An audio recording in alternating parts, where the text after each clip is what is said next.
नमस्कार दोस्तों, मेरा नाम है सुनील और आप देख रहे हैं नावल न्यूज़। गुड़गांव और हैदराबाद में हैदराबाद पुलिस की तरफ से चाइनीज़ माइक्रो फाइनेंस कंपनियों पर जो कार्रवाई हुई उनसे बहुत से उपभोक्ताओं को राहत मिली। लेकिन वहीं दूसरी ओर देखा जाए तो इन कंपनियों में एक बहुत बड़ी संख्या में लोग काम करते थे, आज वो सारे के सारे बेरोजगार हो गए हैं। अधिकतर कंपनियां जो कि बंद हो चुकी है, जिनके एप्लीकेशन है वो बंद कर दिए गए हैं, अकाउंट सीज कर दिए गए हैं। तो उन्होंने जो पिछले महीने काम किया था वो सैलरी अभी तक उनकी नहीं आई है, या फिर जिनकी आई है वो बहुत कम आई है। इसका एक बहुत बड़ा रीजन ये भी है कि इन कंपनियों में काम करने वाले एम्प्लॉय अधिकतर थर्ड पार्टी पेरोल यानी कि जो एजेंसीज कंसल्टेंसी होती है उनकी पेरोल पे रहे थे।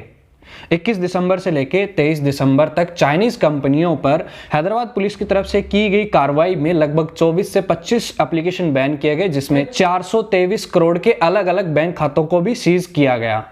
हालांकि इस कार्रवाई के चलते हुए इन चाइनीज कंपनियों से परेशान बहुत से कस्टमर्स को राहत मिली, लेकिन वहीं दूसरी ओर जो इनके एम्प्लॉयज थे वो आज बेरोजगार हो गए हैं। एक डेटा के अनुसार इन कार्रवाई में जितनी कंपनियां बंद हुई हैं उनमें गुड़गांव में लगभग 3000 एम्प्लॉय, नोएडा में लगभग 2500 एम्प्लॉय और हैदराबाद में लगभग 1200 के आसपास एम्प्लॉय हैं वो बेरोजगार हो गए। हमारे पास ये आंकड़े बहुत ही जानी पहचानी कंपनियों के एम्प्लॉयज़ के हैं। इसके अलावा ये आंकड़े इससे ज़्यादा भी हो सकते हैं, क्योंकि उसके बाद में बहुत सी जो एप्लीकेशंस हैं वो प्ले स्टोर से गायब देखी गई हैं। इसका मतलब वो कंपनियां अब काम नहीं कर रही और इनके एम्प्लॉयज़ हैं वो बेरोजगार हो गए हैं।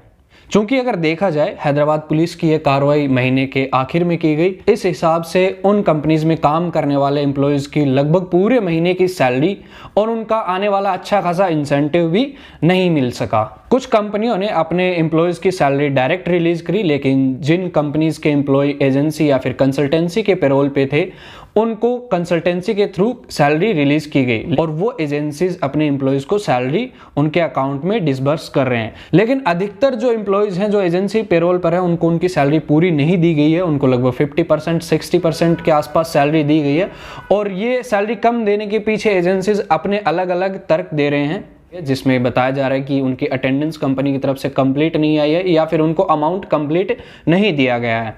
तो अगर देखा जाए एक तरफ से जहां कस्टमर्स को राहत मिली है, वहीं इन कंपनियों के एम्प्लॉयज़ जो अब बेरोजगार हो चुके हैं और इनकी जो पिछले महीने की सैलरी थी वो भी इनको नहीं मिल पाई है।